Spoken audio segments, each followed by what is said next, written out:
দম্ভ করে বলতো যারা পদ্মা সেতু হবে না, জোড়া তালের পিলার নাকি স্রোতের কানে রবে না। দম্ভ করে বলতো যারা পদ্মা সেতু হবে না, জোড়া তালের পিলার নাকি স্রোতের কানে রবে না।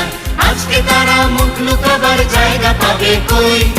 আমার ঢাকায় আমার সেতু, বাংলাদেশের পদ্মা সেতু, ওই দেখা যায় ওই পদ্মা সেতু দেখো